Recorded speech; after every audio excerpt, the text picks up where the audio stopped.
കൊല്ലം radio വാർത്തകൾ 2025 December 15 തിങ്കൾ. Headlines.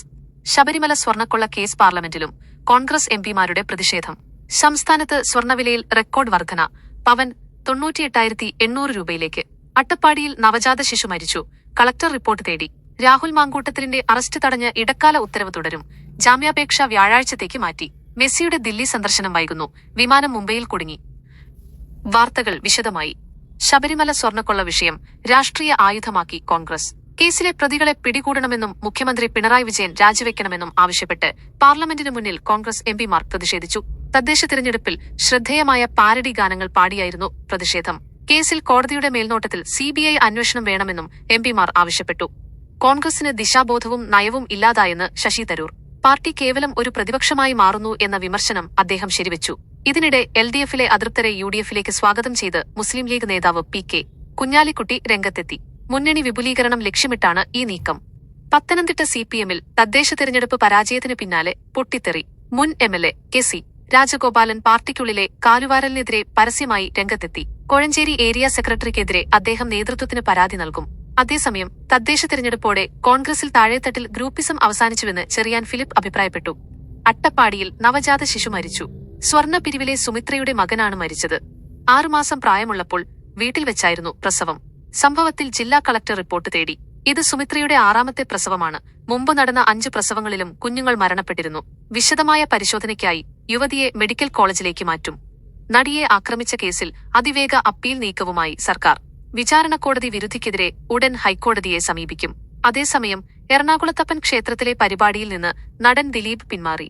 പ്രോസിക്യൂഷന്റെ വീഴ്ചകൾ ചൂണ്ടിക്കാട്ടിയ കോടതി കേസിലെ ചില സാക്ഷികളെ ഒഴിവാക്കിയത് എന്തുകൊണ്ടെന്നും ചോദിച്ചു. ഇതിനിടെ പ്രധാന പ്രതി പൾസർ സുനിയുടെ ഇൻസ്റ്റാഗ്രാം റീലുകൾ വൈറലായതും ചർച്ചയാകുന്നുണ്ട്. ശബരിമല സ്വർണ്ണക്കൊള്ള കേസിൽ മുൻ എക്സിക്യൂട്ടീവ് ഓഫീസർ സുധീഷ് കുമാറിന് തിരിച്ചടി. കൊല്ലം വിജിലൻസ് കോടതി ജാമ്യാപേക്ഷ തള്ളി. രാഹുൽ മാങ്കൂട്ടത്തിൽ MLAയുടെ ജാമ്യാപേക്ഷ പരിഗണിക്കുന്നത് വ്യാഴാഴ്ചത്തേക്ക് മാറ്റി. നിലവിൽ അദ്ദേഹത്തിന്റെ അറസ്റ്റ് തടഞ്ഞുകൊണ്ടുള്ള ഉത്തരവ് തുടരും. സന്ദീപ് വാര്യർ നൽകിയ മുൻകൂർ ജാമ്യാപേക്ഷ നാളെ പരിഗണിക്കും. പത്തനംതിട്ട ജില്ല വിട്ടുപോകരുതെന്ന് അന്വേഷണ സംഘം രാഹുലിന് നിർദ്ദേശം നൽകിയിട്ടുണ്ട്. കണ്ണൂർ പാനൂരിൽ വടിവാൾ സംഘം നടത്തിയ അക്രമത്തിൽ 5 CPM പ്രവർത്തകർ അറസ്റ്റിലായി.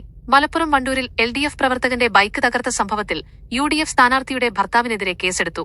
കണ്ണൂരിൽ മദ്യപിച്ച് വാഹനമോടിച്ച് അപകടമുണ്ടാക്കിയ സ്പെഷ്യൽ ബ്രാഞ്ച് SIP ശിവദാസനെതിരെയും പോലീസ് നടപടിയെടുത്തു. മറ്റു വാർത്തകൾ.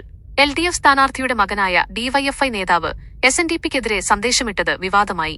BJP സ്ഥാനാർത്ഥിയുടെ വിജയത്തിൽ നൃത്തം ചെയ്ത CPM സ്ഥാനാർത്ഥി അഞ്ജു സന്ദീപ് വിശദീകരണവുമായി രംഗത്തെത്തി. മലപ്പുറം തെന്നലയിൽ CPM നേതാവ് സ്ത്രീവിരുദ്ധ പ്രസംഗം നടത്തിയത് പ്രതിഷേധത്തിനിടയാക്കി. വളാഞ്ചേരിയിൽ യൂത്ത് ലീഗ് നേതാവ് കൊലവിളി പ്രസംഗം നടത്തി. പടക്കം പൊട്ടി മരിച്ച മുസ്ലിം ലീഗ് പ്രവർത്തകൻ ഇർഷാദിന്റെ സംസ്കാരം നടന്നു. RSP സംസ്ഥാന സെക്രട്ടറി ഷിബു ബേബി ജോണിന്റെ സഹോദരൻ ഷാജി ബേബി ജോൺ അന്തരിച്ചു. ദേശീയം അന്തർദേശീയം. പ്രധാനമന്ത്രി നരേന്ദ്രമോദി 3 രാജ്യങ്ങൾ സന്ദർശിക്കാനായി പുറപ്പെട്ടു. BJP അധ്യക്ഷനായി നിതിൻ നബീൻ ജനുവരിയിൽ ചുമതലയേറ്റേക്കും. വോട്ട് ചോരി റാലിയിലെ പരാമർശത്തിൽ രാഹുൽ ഗാന്ധി മാപ്പ് പറയണമെന്ന് BJP ആവശ്യപ്പെട്ടു. ഹോങ്കോങ്ങിലെ അവസാനത്തെ പ്രധാന പ്രതിപക്ഷ പാർട്ടിയും പിരിച്ചുവിട്ടു. UAEയിൽ കനത്ത മഴ തുടരുന്നു. സാമ്പത്തികം, സിനിമ, കായികം. സംസ്ഥാനത്ത് സ്വർണ്ണവില സർവകാല റെക്കോർഡിൽ. പവന് 600 രൂപ കൂടി 98,800 രൂപയായി.